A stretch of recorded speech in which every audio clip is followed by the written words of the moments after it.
हैं। जैसे हाली बीज धुन पंथी से बतरावे, वाम खंड पड़े नहीं ऐसे ध्यान लगावे। जैसे हाली बैलों के साथ हल के साथ में एक बीज बीजने का एक पाइप बांध लेता, उसने ओरना बोलते हैं रोहतक जिले में, ओरना। उस बीज उस पाइप के माध्यम से बीज बीज रहा है और बैल हल जोत रहा है। रास्ते में एक यात्री आ जाता है पंथी, और उस हाली से रास्ता पूछता है कि भाई मैंने इस गांव में जाना है, क्या मैं ठीक जा रहा हूं? तो हाली उसकी तरफ ध्यान नहीं देता, उसकी बातों को अवश्य सुनता है और अपने काम में बिजी है। बीज भी छोड़ता जा रहा है, हल भी जोत रहा है, और चलता चलता उस यात्री को भी कह रहा है भाई सीधा चला जा, रास्ता तेरा ठीक है, आगे बाएं मुड़ जाना और फिर सीधा निकल जाना। कहते जैसे हाड़ी बीज धुन, उसका विशेष ध्यान तो हाथ पे है जो बीज छोड़ रहा है, और पंथी से बतलावे, हुआ में खंड पड़े नहीं ही ऐसे ध्यान लगावे। ऐसे स्मरण होता है, ऐसे वो सहज समाधि होती है, ऐसे ढोंग ऐसे हठ योग को प्रत्येक शास्त्र में मना किया। तो इस बात की खटक वाजिद जी का लगी, भैया बात तो आज नहीं सुनी मैंने। तब उसने कहा कि भक्त मुझे कोई रास्ता बता फिर। तब धन्ना जी ने कहा कि मैं अपने गुरुदेव से आपको मिलाऊंगा, आप उनसे सत्संग सुनो, विचार सुनो और उपदेश लीजिए। तब धन्ना जी ने परमात्मा से मिलाया, यानी वो पूर्ण परमात्मा ना जाने कितनी बार प्रकट होते हैं, लेकिन तब उन्होंने इस तत्व ज्ञान को नहीं और सार नाम को नहीं उजागर किया, लेकिन उन पुण्यात्माओं को ऐसी भक्ति दे दी ताकि उनको मनुष्य जन्म बहुत मिलते रहे और उन्हीं मनुष्य जन्मों में परमात्मा आके संभाल लेते। तब बाजिद जी ने वो जो हठ योग था वो छोड़ा और सत साधना, जो भी गुरुदेव ने उस साधना बताई वैसे शुरू की। उसके बाद फिर वाजिद जी का फिर मनुष्य जन्म हुआ। कबीर परमेश्वर जब 600 साल यहाँ पहले 120 वर्ष रह के गए, तब फिर वही आत्मा उनसे मिली, उनका जन्म हुआ दोबारा। फिर कबीर परमेश्वर की शरण में आए और तब वाजिद जी वाली आत्मा का यानी कल्याण हुआ। पुण्यात्माओं, परमात्मा की भक्ति के लिए तड़फ तो प्रत्येक आत्मा की है, क्योंकि जब से उससे बिछड़ी है, लेकिन जब तक हमारी वे ऑफ वर्शिप पूजा की विधि शास्त्र अनुसार नहीं होगी, तत्व ज्ञान के आधार से नहीं होगी, तब तक हम कितनी ही साधना के करें और कितनी ही मेहनत करें वो विफल हो जाती है। आपने ये तत्व ज्ञान जो सुनने को मिला है, आपके बहुत जन्म जन्मांतर के अत्यधिक पुण्य आपके साथ है। आपने अभी सुना इस पद में, पिप्पा दरिया में कूद गए जिन कैसी करी डिठाई, भाई वो नरपाड़ा जीत गए जिन सिर धड़की बाजी लाई। एक पीपा ठाकुर, एक पीपा राम ठाकुर राजा था नागौर शहर का। वो माता का पुजारी था, शेरा वाली माता का दृढ़ पुजारी था, और भक्ति की इच्छा उसके अंदर विशेष थी।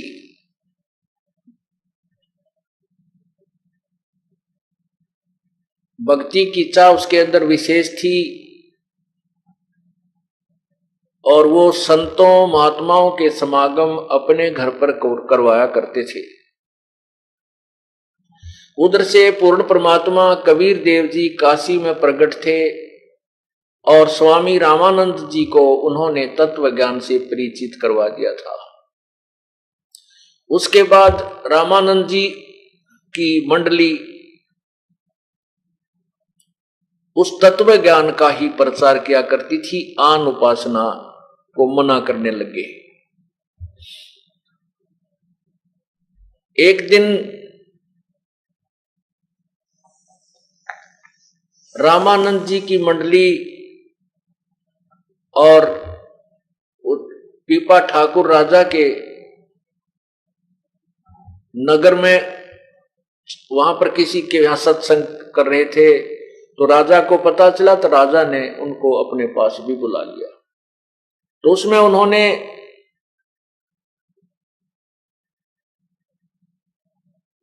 पूर्ण परमात्मा की महिमा का गुणगान किया और अन्य जो पूजाएं थी उनको छोड़ने के लिए प्रेरित किया। राजा ने कहा कि महात्मा जी, मैं तो शेरा वाली माता की पूजा करता हूं,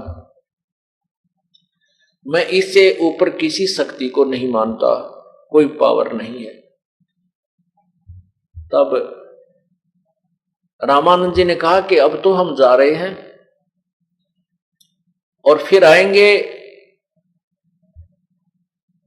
तो उस पीपा जी ने कहा कि मेरे से माता साक्षात बातें करती है, मैं आपकी बातों में आने वाला नहीं हूं।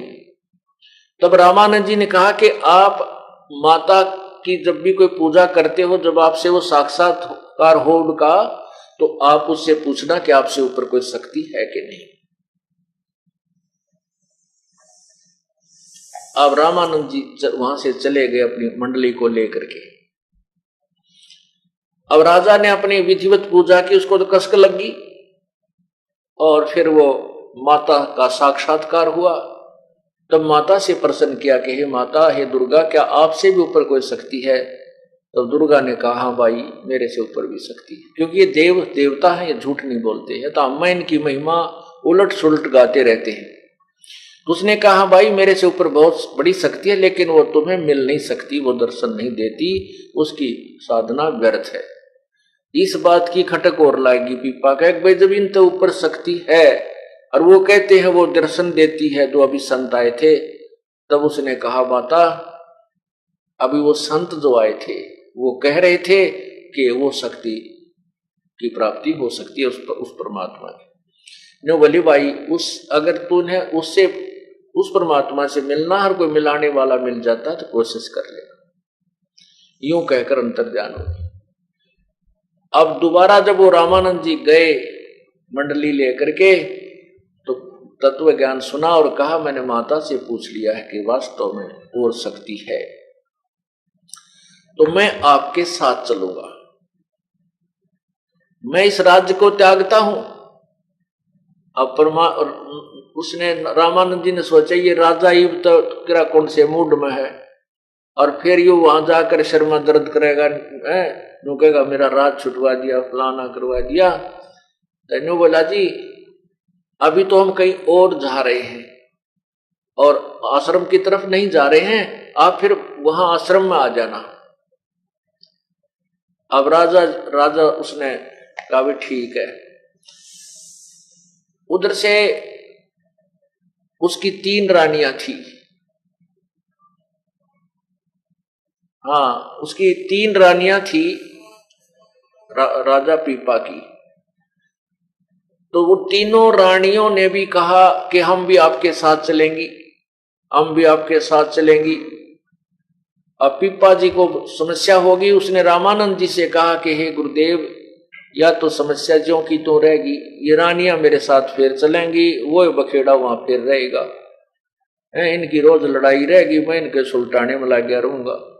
हे भगवान, अब इन तो पीछा और छुटवाओ, आपका कोई विधि बताओ।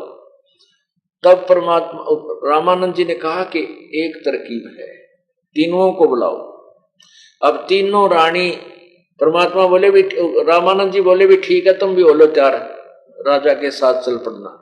तो तीनों की तीनवा ने सारे गहने पैर लिए, कोटी जितने भी थे, हार भी, दो आड़े को वो सोने के कड़े बना रखे जो भरा भरा पहरा करते राजस्थानी है, और पाया में भी और काना में भी सारे पूरी लद पद होगी सोने में, और बढ़िया सुंदर कपड़े पहन लिए। तीनों अपना तैयार होकर आगे चलो हम भी चलेंगे। अब बता, ये कोई वैराग धारण करने की तरीका था उनका। तब रामानंद जी बोले, बहन बेटी बात सुनो। अब पीपा से कहा कि मैं तरीका बताऊंगा, तो बोलिए मत। ठीक है जी, आप जैसे कोई। तो रामानंद जी बोले, बेटी जिन्होंने पीपा जी के साथ चलना है, ये सारे गहने जेवरात तार कर धर दो। रास्ते में करा कौन लूट ले ना, मेरा कितने ठग मिलेंगे।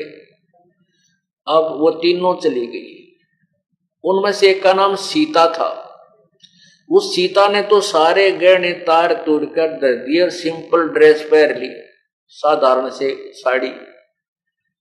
और उन दोनों ने नहीं उतारे। जब राजा ने, वो सीता तो आके खड़ी होगी जी मैं तैयार हूं, मैंने तो ये सब उतार दिए गहने। वो दोनों कहने लगी, गहने ना छोड़ा हम, ये ना छोड़े हमारे पे, हम ना चलते हम ना जाते, गहने कौन छूटे।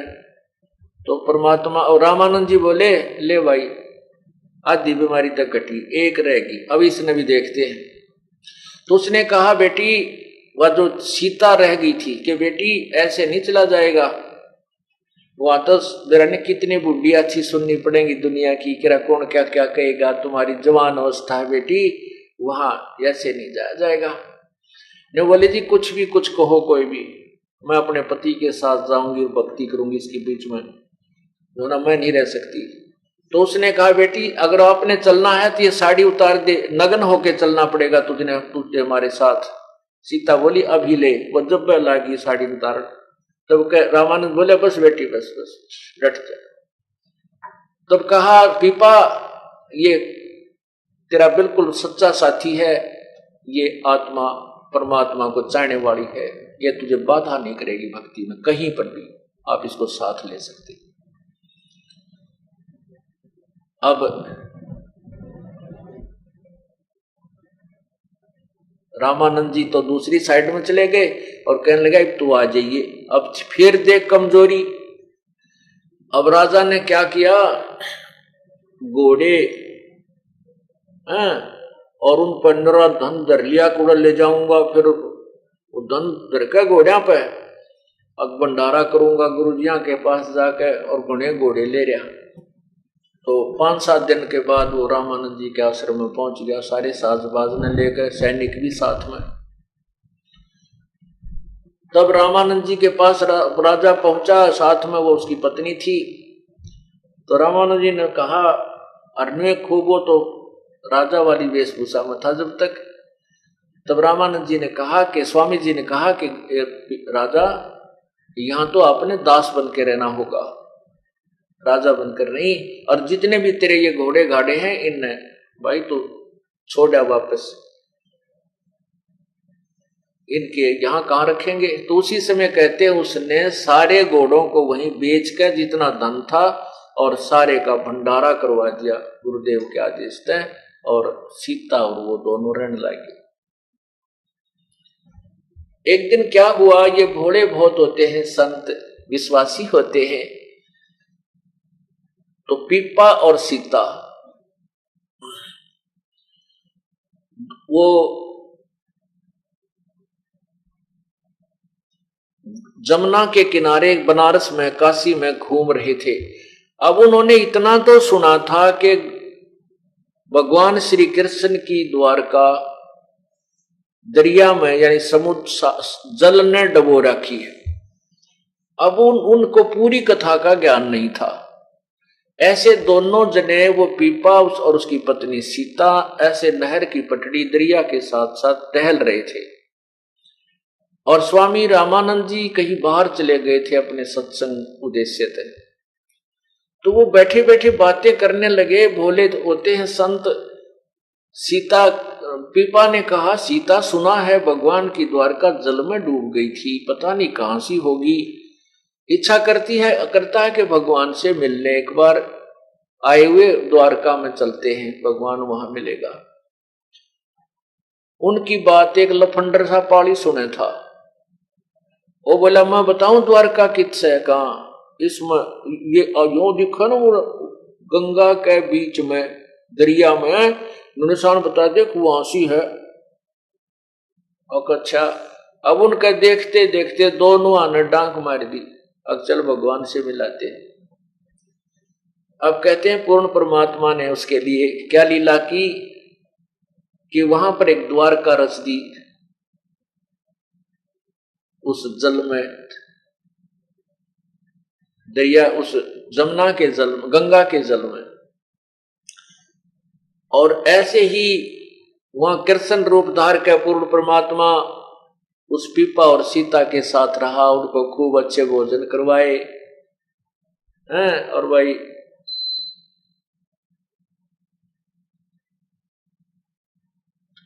एक यानी 7 दिन तक उनको वहां रखा मेहमान बना करके। उधर से क्या हुआ कि वहां आसपास नगरी में शोर मच गया कि 2 भगत, 2 साधु और गंगा में डूब कर मर गए। उस पाड़ी ने धमकावे, सारे उस ग्वाले को धमकावे और उसको बुरा भला के निकम्मे तूने क्या किया, यू तूने क्या कहा इनको। उस पाली ने बताया, ग्वाले ने कहा कि ये मेरे से न्यू पूछे थे कि यहाँ बताते हैं द्वारका है जल में, वो कहां सी है। मैंने तो मजाक कर दिया, कुआरी इसको बीच में है, वो बीच के अंदर है दरिया में। इन्होंने मेरी दूसरी बात सुनी है, कोई ना डांक छलांग लगा दी। दो भक्त मर गए, 2 भक्त मर गए। दरिया का पानी था, उसमें लाश भी ना पावे, तेरा कित जावे। तो कहते 7 दिन तक परमात्मा ने वो वहां रखे। और 7वें दिन कहने लगे भगवान हम जाते, हमारे गुरु जी आगे होंगे। पूर्ण परमात्मा बंदी छोड़ने का, अच्छा बेटा जाओ, और यूं करो ले एक अंगूठी दे देता हूं, दोनों के इसी बढ़िया सोने की अंगूठी छाप पहना दी और उस पर लिख रखा कृष्ण, श्री कृष्ण। क्योंकि वो श्री कृष्ण माता तो ऊपर के श्री कृष्ण जी ने मान बैठे, क्योंकि अब पुराना रंग भी जल्दी से नहीं जाता,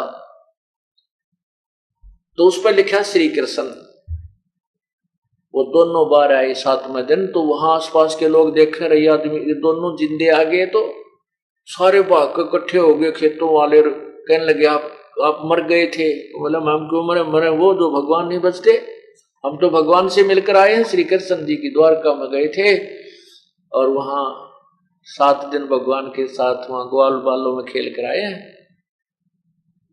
वो कहने लगे नहीं जस्ती, देखो भगवान ने हमारे को छाप दी है अंगूठी, दोनों पैर एक एक। अब पुण्यात्मा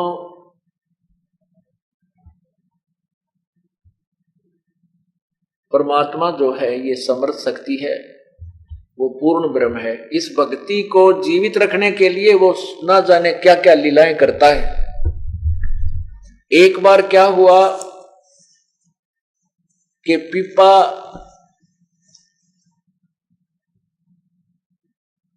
और सीता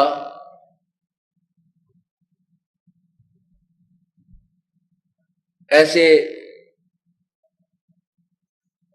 जा रहे थे और जाते वो एक उसमें बैठ गए वृक्ष के नीचे।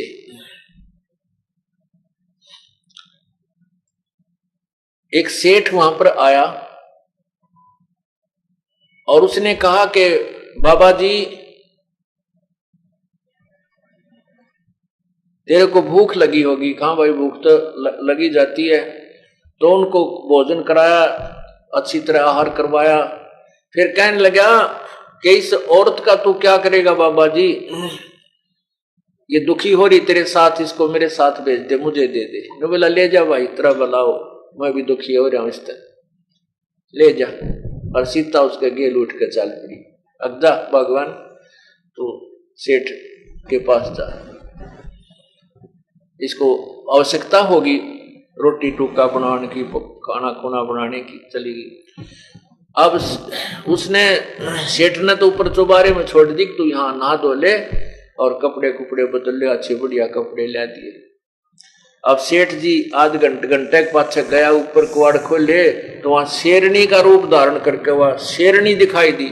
और सेठ जी तो उल्टा कुला करता हुआ पड़काले में कानून लोट करता हुआ तड़ा आगे पड़ा, मर गया मर गया मर गया, क्या हो गया? तो किसी नहीं बताओ, भाजा गया जहां पीपा जी बैठे थे।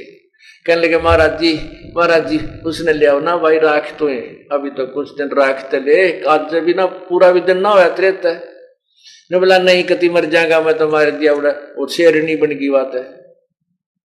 जब पीपा गया ने बोला आजा भगवान, इसे बुद्धिहीन तो बहुत मिल लेंगे अपन को। इस प्रकार पुण्यात्माओं परमात्मा के नाम पर लगने के बाद कुछ आपत्तियां भी आती हैं, परमात्मा उनकी मदद भी करता है। एक दिन क्या हुआ, पीपा जी जा रहे थे शहर में, एक मुसलमान के घर जन्म एक तेलन बैठी थी दुकान, वो अपने घर पे बाहर मतलब कहीं मिल गई रास्ते में। और राजा और पीपा ने कहा कि बेटी राम राम बोल, राम राम। ने बोली क्योंकि मुसलमानों में कहते हैं कि राम नाम जब बोल रहे हैं जब कोई मर जा, वैसे राम नहीं कहते वो। तो मालन बोली कि राम राम क्यों बोलूं, हमारा कोई मर रहा है, तुम बोलो राम। ने बोला अच्छा राम राम कोई मरने के बाद बोला जाता है? कहा हमारे तो मर जाना कोई जब राम बोला करें। पीपा कहे तेरा कौन इसम, तेलन कहे तेरा कौन इसम, तेरा कौन धर्म है, तू मुझे राम राम कहने को बोल रहा है? पीपा बोला तेरा मरियो खसम। अक्चल राम तो बोल रहे तेरा खसम मर जाएगा, पति मर जाएगा। अब मालन घर पे आई, देखा तो तेली जो है अपने उस बैल के लिए घास को ठीक चारे को ठीक करे था, न्यार रोड़े था, चनों का घास था, उसको ऐसे करके उसमें तो वो मोटे मोटे लकड़ी से बाहर निकाल दिया करें उसको, पशु को खाने में दुखी ना हो, ऐसे कर रहा था। तो उधर से संत ने कहा तेरा मरियो कसम, ओढ़े लो डिग गया, वो मर गया। अब पीपा और तेली मर गया। और जो ही उस तेलन ने आके घर पर देखा तो तेली मरा पड़ा। तो वो आसपास के लोग इकट्ठे हो गए और कहने लगे लाओ किताब बोलो इब राम राम। पीपा जी फिर पहुंच गए, अकमाई ले ही बोल तू राम राम। अरे पति मर गया तेरा, अब तो राम बोलेगी।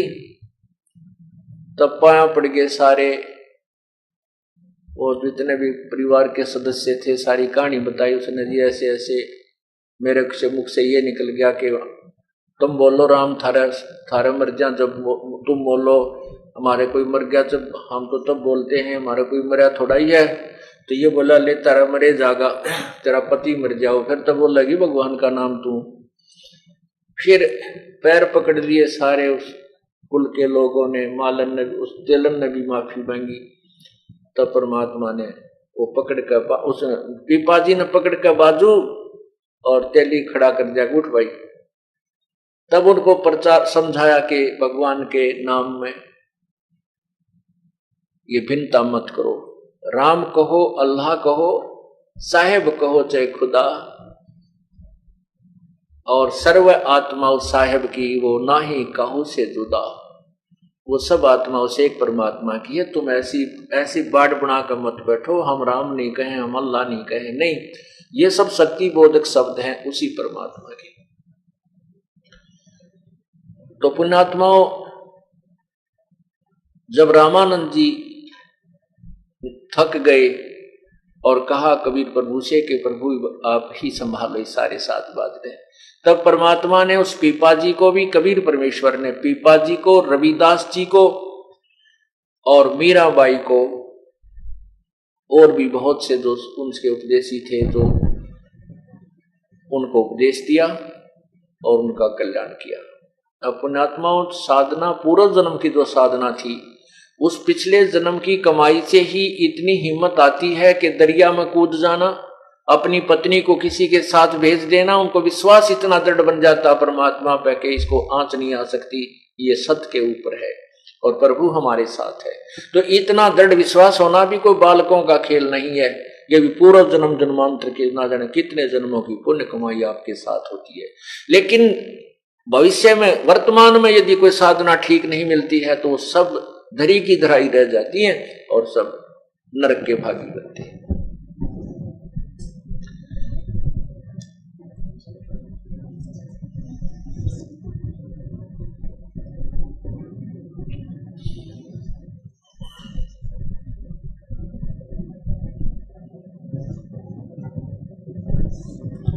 एक समय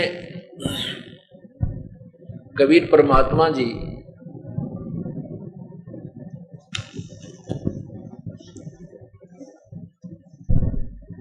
किसी भक्त के यहाँ सत्संग, वहां काशी में, बनारस में सत्संग किया करते थे।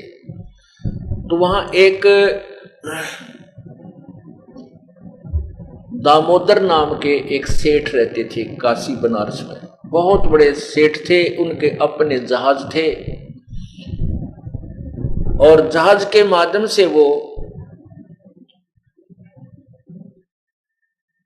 दरियाओं के अंदर, बड़ी बड़ी दरियाओं नदियों के अंदर से जहाज ले जाता था और दूसरे जो है ना प्रदेशों में जाकर के व्यापार बिजनेस किया करता था। वो बहुत ही धार्मिक व्यक्ति था, भगवान श्री राम श्री कृष्ण का पक्का पुजारी था। उसकी पत्नी धर्मवती, वो भी बहुत ही श्रद्धालु थी, परमात्मा की चाहने वाली थी।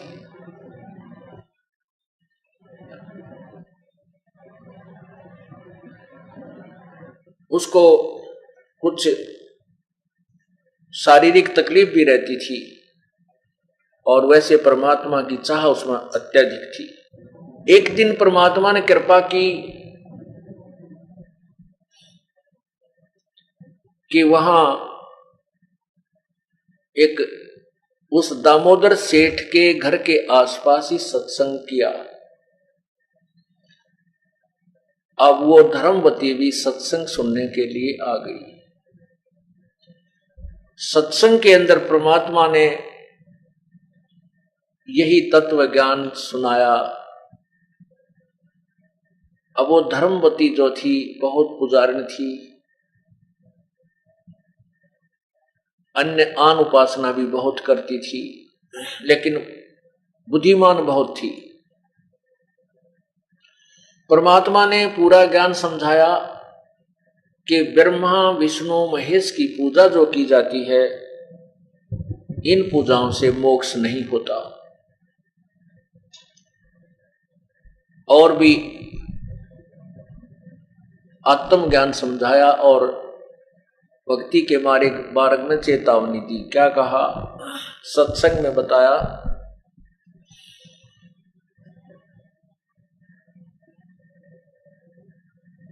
भाई और बात तेरे काम न आवे, संतों शरण लाग रे, के सोए गफलत में बंदे, जाग जाग नर जाग रे, जाग जाग नर जाग रे। और बात तेरे काम न आवे, संतों शरण लाग रे, के सोए गफलत में बंदे, जाग जाग नर जाग रे, जाग जाग नर जाग रे।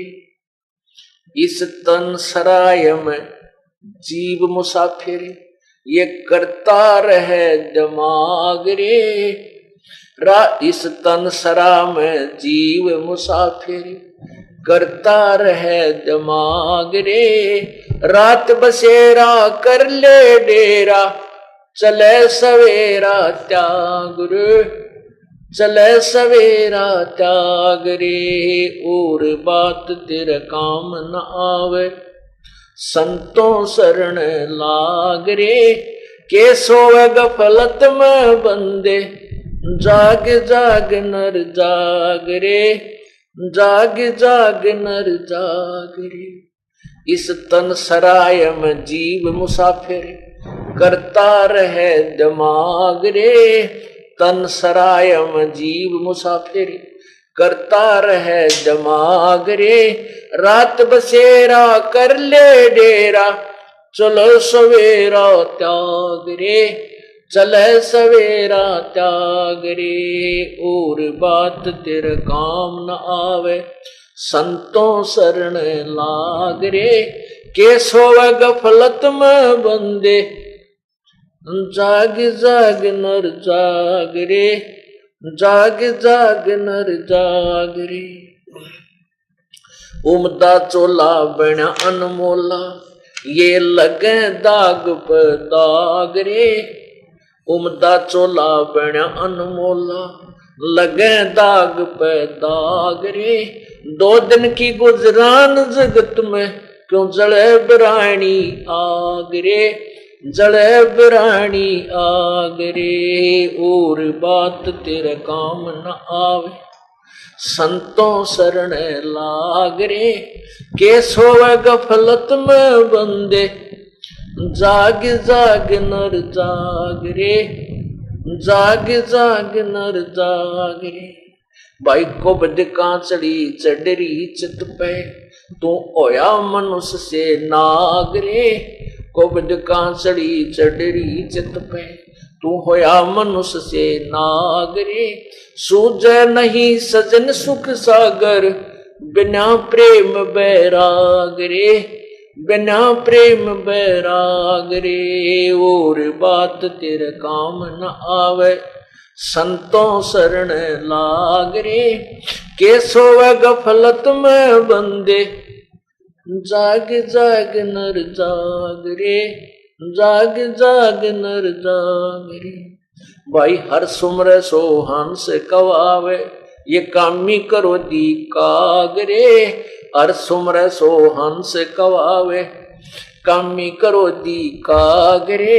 बोरा न भर में विष के वन में, चल बेगमपुर बाग रे, चल बेगमपुर बाग रे। और बात तेरे काम न आवे, संतों शरण लाग रे।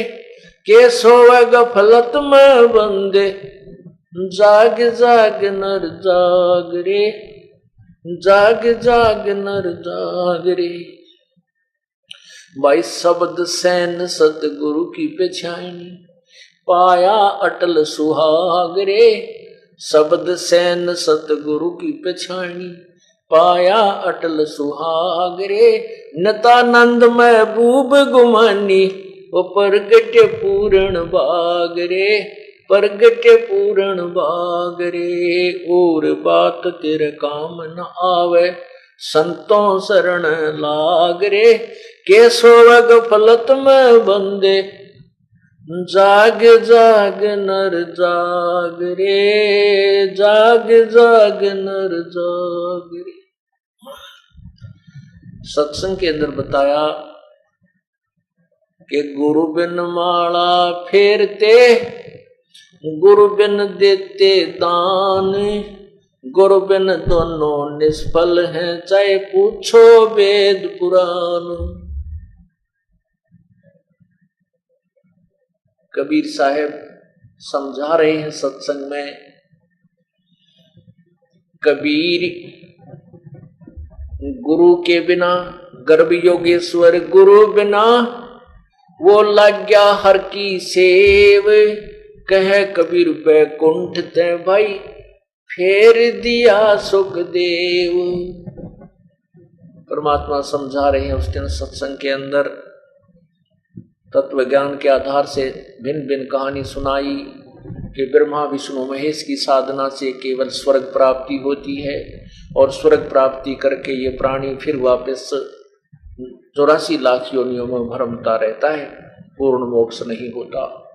पूर्ण ज्ञान समझाया, सृष्टि रचना सुनाई, और फिर कहा कि साधना भी जो की जाती है वह गुरु के बिना, वो भी गुरु पूर्ण हो, गुरु के बिना मोक्ष नहीं हो सकता। गुरु बिन वेद पढ़े जो प्राणी, समझे न सार रहे अज्ञानी। गुरु बिन काहु न पाया ज्ञान, जो थो था वो छड़े किसाना। गुरु गर्भ योगेश्वर, गुरु बिना, जो माँ के गर्भ में उसको ये ज्ञान हो गया था सुखदेव को कि भक्ति बिना गुजारा नहीं प्राणी का। 12 वर्ष तक माँ के गर्भ से पेट से बाहर नहीं आया। 12 वर्ष के बाद जब बाहर आया तो उठकर घर से भाग लिया, माता पिता को दर्शन भी नहीं दिए, अपनी और नाल कमर पर डालकर भाग लिया। वो आगे जाकर अपने आप पर काट पीट कर और नाल और भक्ति में लग गया। और पूर्व जन्म की साधना के कारण उसके अंदर इतनी प्रेरणा थी और उसी कारण से स्वर्ग में वैकुंठ में भगवान विष्णु के लोक में चला गया। उसका गुरु नहीं था कोई भी, इसलिए सुखदेव ऋषि को भी वैकुंठ से स्वर्ग से वापस भेज दिया गया। फिर राजा जनक गुरु किए, फिर कीनी हर की सेव, कह कबीर वैकुंठ में उल्ट मिले सुखदेव। फिर गुरु राजा जनक से गुरु उपदेश लेकर के उस सुखदेव ऋषि ने फिर भगवान की साधना की तो फिर वो स्वर्ग में चला गया। और भी बहुत सी कथाएं सुनाई। तो वो धर्मवती जो दामोदर सेठ की पत्नी थी, वो गई तई थी चल संता के सत्संग सुन लिया करते हैं। और उसने तो ऐसा सुना उसकी तो जो ना अंदर से आत्मा जबरदस्त जागेगी।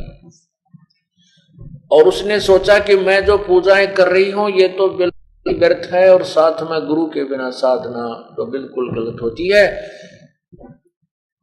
अब वो इतनी अपने पति की इतनी वफादार थी कि उनकी आज्ञा के बिना कोई भी कार्य नहीं करती थी।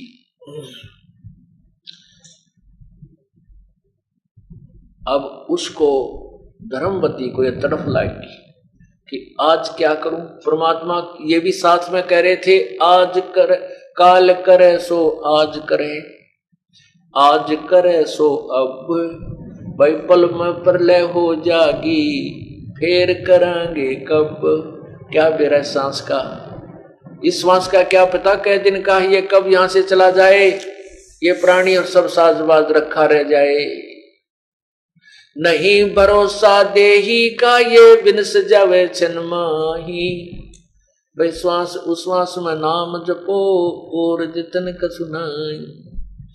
कहने का भाव ये है कि उस धर्मवती को इतनी प्रेरणा होगी, ये भगवान नाम तो लेना चाहिए, ऐसे गुरु इतना बढ़िया ज्ञान बताने वाले कब कब मिले। उधर से उसके साथ धर्म संकट खड़ा हो गया कि मैंने पति की आज्ञा नहीं ली और बात बिगड़ गई और नाम लेना चाहती हूँ। तो उसने अपनी सहेली से कहा कि बहन जो परमात्मा कबीर जी की शिष्या थी, कहने लगी मैं तो नाम लेना चाहती हूँ पर मेरे सामने एक समस्या आ गई। क्या कि मैंने अपने पति से पूछा नहीं, आज्ञा नहीं ले रखी, कहीं वो मेरे से नाराज हो जाए। मैं कोई ऐसा कार्य नहीं करती जिससे मेरे पति की आत्मा दुख पावे।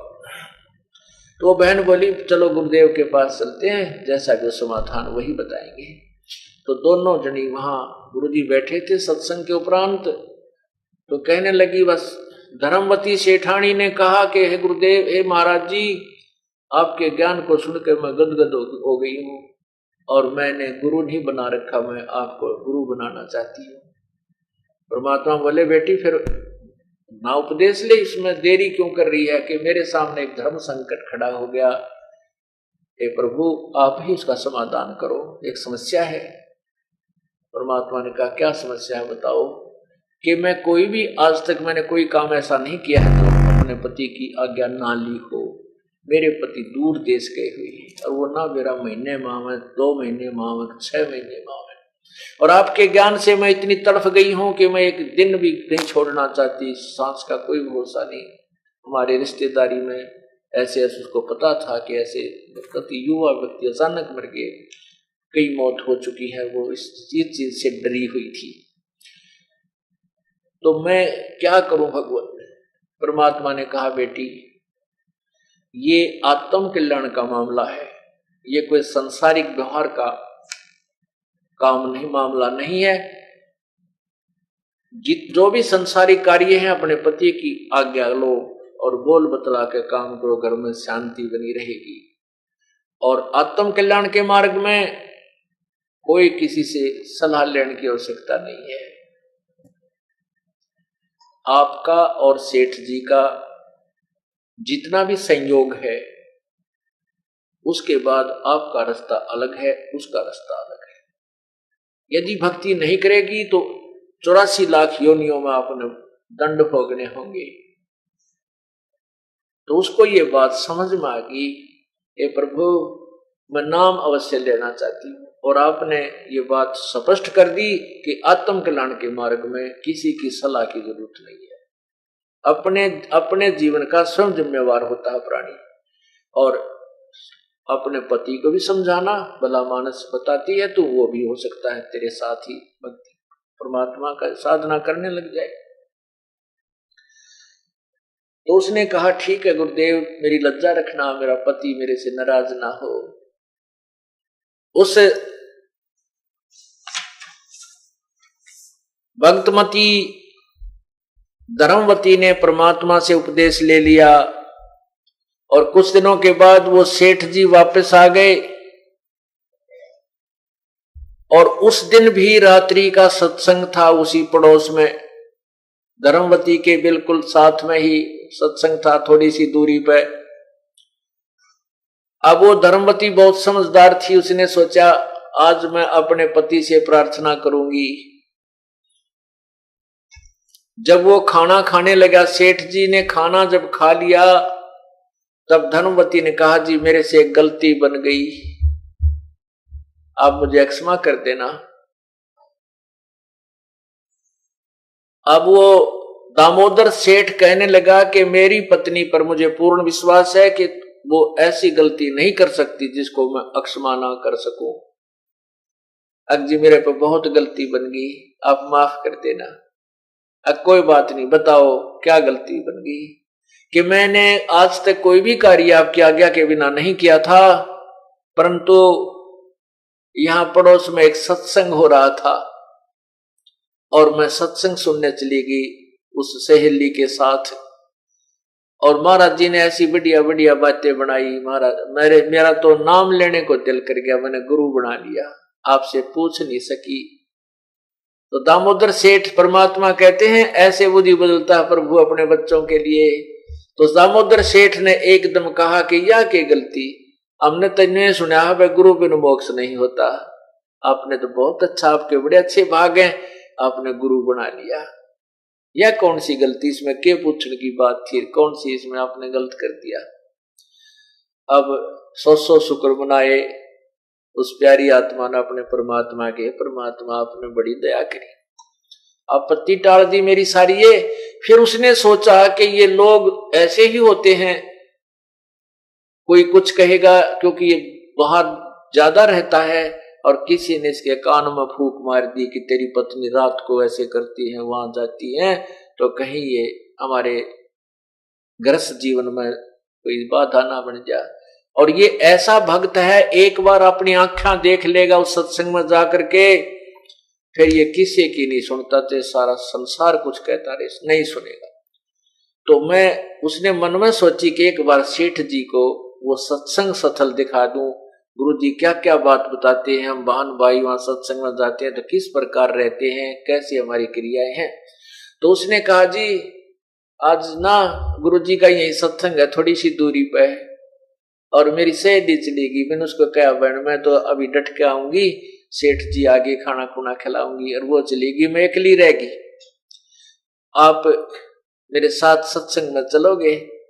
और बहुत दिन में सत्संग इधर आस पास हुआ है, और मैंने कह दिया गुरु जी से मैं आऊंगी जी, इधर से आप आ गए, आप मेरे साथ सत्संग में चलो।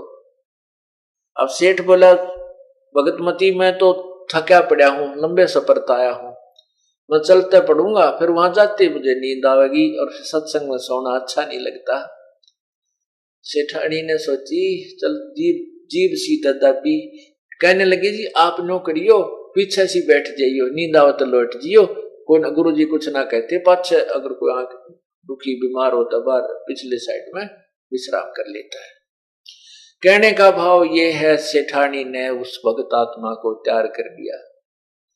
और दोनों जने सत्संग में आ गए। अब सत्संग में जब आए तो बैठ गए और सत्संग प्रारंभ हो गया। अब परमात्मा ने बताया कि ये सौदा फिर नाही संतो यो सौदा फिर नाही, ये लोहे जैसा ताव जाते काया देश राही।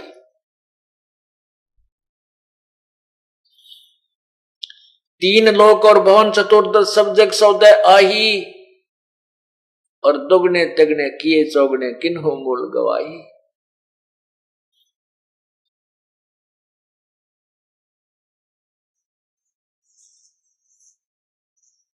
ये सौदा फिर नाही संतो यो सौदा फिर नाही।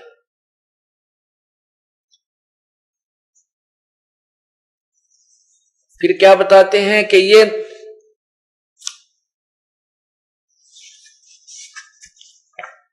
बंडा फूटे लेखा हो लेखा दरगा माही,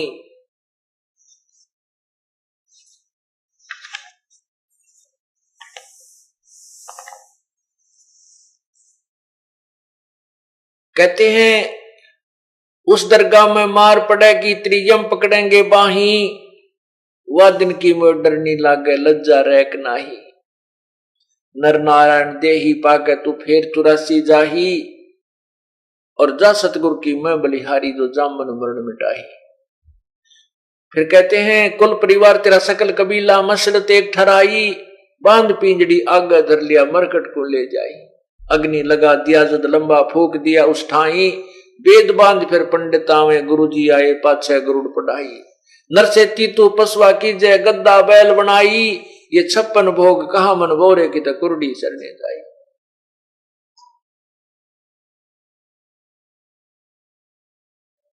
और जय सतगुरु की कहते हैं बहुत श्राद्ध खान को प्रेत सला पे जा बराजे पितरों पिंड भराई, और बहुत श्राद्ध खान कुआए फिर काग वे कलमाई। जय सतगुरु की संगत करते तेरे सकल कर्म मिट कट जाई, अमरपुरी पर आसन होते जहां धूप ना छाई। पूर्ण परमात्मा ने सत्संग में ऐसे वचन कहे कि भाई अब तो हम आलस भी कर जाते हैं, भक्ति में भी आलस कर जाते हैं, और जब हम पशु बैल पक्षी बन जाएंगे, बैल बन गए, तो कोई आलस नहीं करने देगा। और फिर क्या आहार होगा पशु बनने के उपरांत?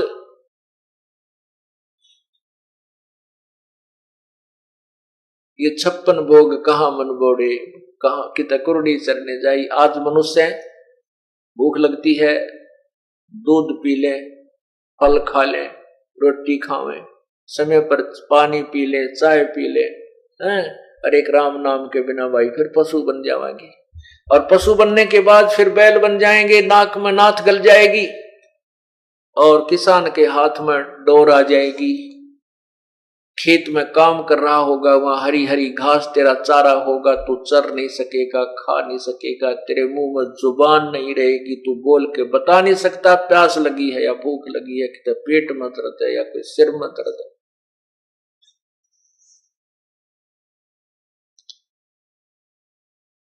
अब सेठ जी को कहां नींद आवे थी पुण्यात्मा का, उसके कहते कलेजा धड़कन लग गया, दिल की धड़कन बढ़ गई, तरह गजब हो गया, या तो बहुत बूढ़ी बनेगी।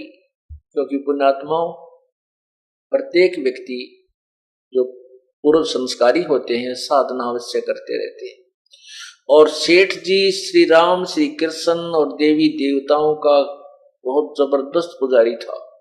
उसने जहाज के एक पूरे कक्ष में सभी देवताओं की मूर्तियां सजा रखी थी, सबकी जो तगड़ी पूजा करता था, आरती उरती करता था, क्यों सफर लंबा होता था, जाते आते भी खूब टाइम लग जाता, और फिर वहां भी अपने व्यापार बिजनेस करते समय भी जहाज में आकर विश्राम करता था, तब भी अपनी उसमें खूब पूजा, सारी मूर्ति राम की, कृष्ण की, सभी देवताओं की, देवी की, ब्रह्मा विष्णु महेश की, सबकी लगा रखी।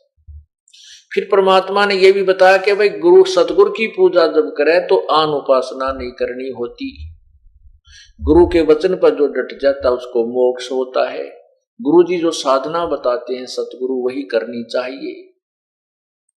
और गुरु के बिना मुक्ति नहीं होती। गुरु बिन माला फेरते, गुरु बिन देते दान, गुरु बिन दोनों निष्फल हैं से पूछो वेद पुराण।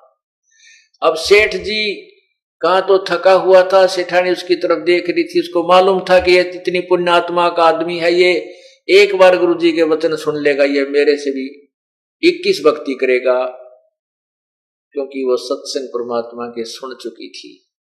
और उसको सेठ जी के स्वभाव का भी पता था कि बहुत निर्मल आत्मा है, ये तो और शीघ्र ग्रहण करेगा। अब सत्संग समापन हुआ। उस देवी से, अपनी पत्नी से उसने कहा, दामोदर सेठ ने कहा, भगतमती मैं तो नाम लूंगा। वह बोली जी एक आधा सत्संग और सुन जोग ना, बस सुन लिया मैंने जो सुनना था, मैं तो नाम लूंगा। गुरु जी से पूछ ले मुझे उपदेश दे देंगे। तो वो कहने लगी जी मैं पता करती हूँ, इनकी मौज है, आज्ञा मौज हो जाते दे भी देंगे, पता कर लेती, अब पूछ ले बस, मैं तो नाम लूंगा।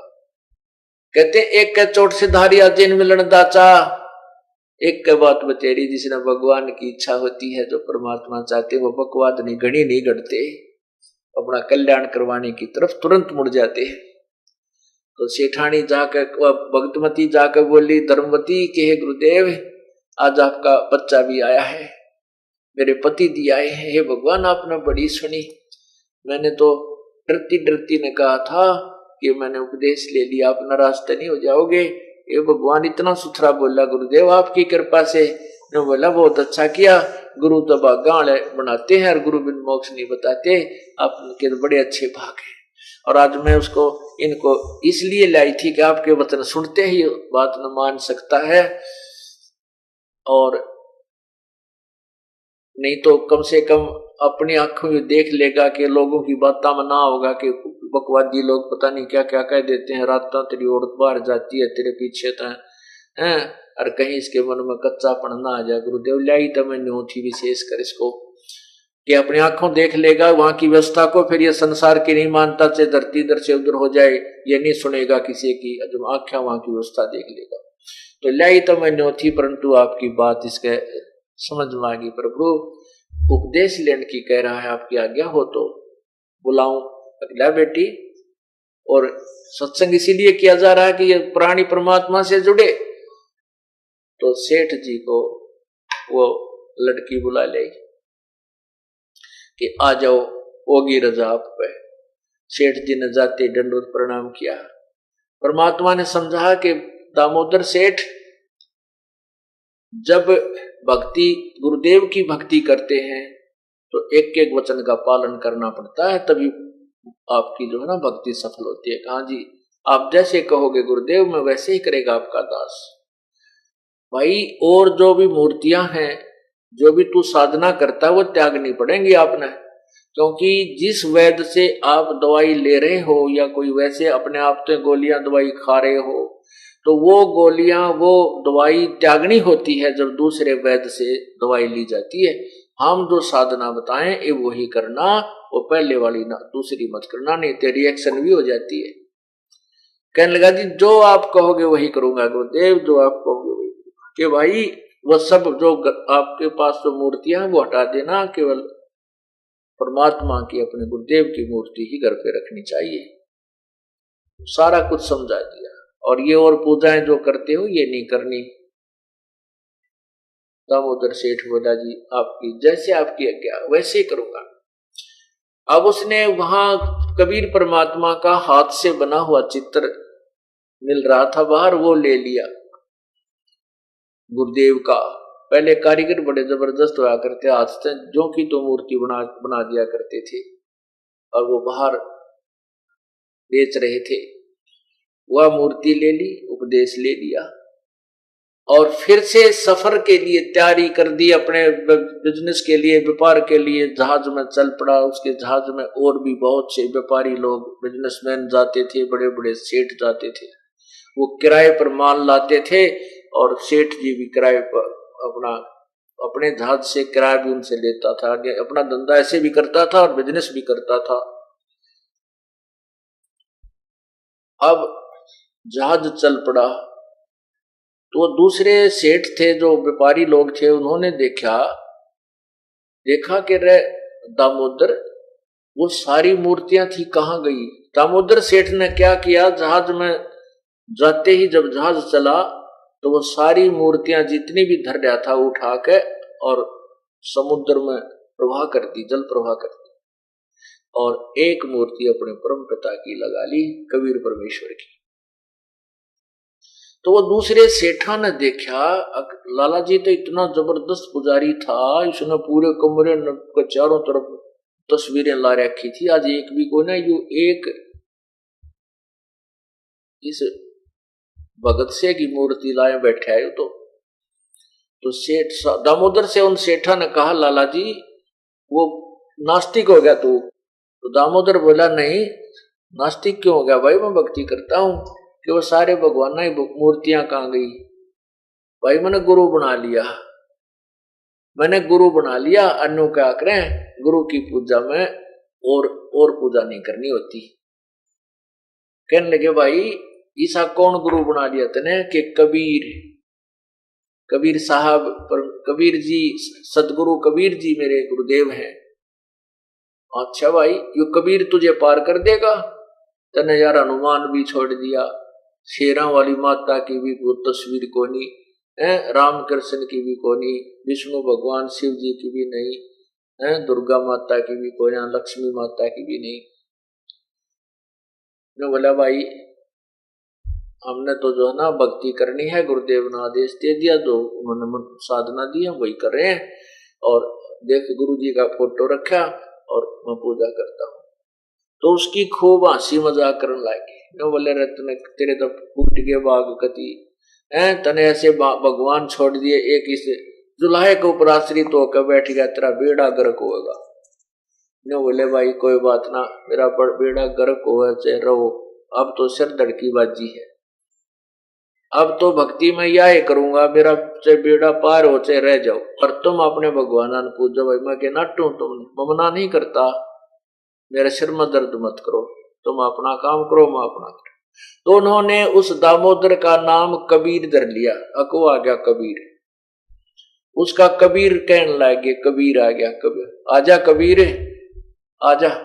वो के 20 बेकूफा में एकला ना बोला, अच्छा भाई आ गया, कुछ भी कह लो इस दास को, तुम कबीर कहो चाहे कुछ कहो। और वो खुश हुआ, चलो इनके मुंह तो भगवान का नाम तो निकला है, कि ब्रह्म सद्बुद्धि आ जाए, इनको इसका पुण्य मिल जा, नाराज नहीं हुआ। पुण्यात्मा इससे हमने भी ग्रहण करनी है शिक्षाएं, परमात्मा ने जो लीलाएं की हैं, भक्तों ने जो अपने व्यवहार बदले हैं, ऐसे हम सफल होंगे। तो वो चले गए और फिर वापस आने लगे 2-4 महीनों के बाद। सबके कुछ सेठ तो अपने परिवार को भी साथ ले जाते थे, और सबका वापस आते समय माल लाद रखा उसमें जो उन्होंने कमाई करी थी, कुछ एक के परिवार भी साथ थे। वापस आ रहे थे तो एक रात्रि में इतना भयंकर साइक्लोन आया, तूफान आया कि उस दरिया का जल बहुत, उस दिन वो कुछ दरिया से मैं करके और समुद्र से पार कर रहे थे, समुद्र के कुछ टुकड़े को पार करके उस दूसरे देश में, दूसरे प्रदेश में जाना था, तो समुद्र से जा रहे थे, आ रहे थे वापस। तो उनको एकदम ऐसा साइक्लोन, इतना जबरदस्त, एक तो समुद्री वो तूफान आता है, वो समुद्री तूफान 40 फुट ऊंचा पानी उठकर चल पड़ता है, और ऐसे ऐसे खूब। तो वो शाम का समय था, और उधर से देखा कि वो साइक्लोन खड़ा हो गया है, अब जहाज के बचने की कोई आशा नहीं रही। और पता था कि घंटे 2 घंटे में 3 घंटे में ये समुद्री तूफान हमारे तक पहुंच जाएगा, रात हम गए। और उधर से वो जहाज ऐसे ऐसे हिलने लगा, वो जो तूफान की जो लहर चल ही रही थी, अभी आया नहीं था। अब सब कांपने लग गए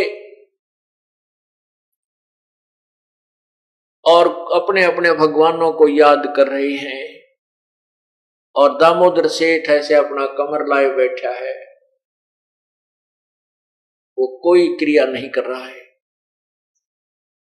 जब देखा कि बात कति बिगड़ने वाली है और जहाज डूबेगा, आज नहीं बच सकते, तब सभी सेठों ने कहा, उन यात्रियों ने कहा कि दामोदर, उनमें से एक सियाना भगत था, सेठ था, वो कहने लगा, भाई इन्हों क्या करें, भगवान गुरु के भगत की गणी सुना करे, और गुरु भगत जो दामोदर है इससे कहो ये भी अपने गुरुदेव ने याद कर ले।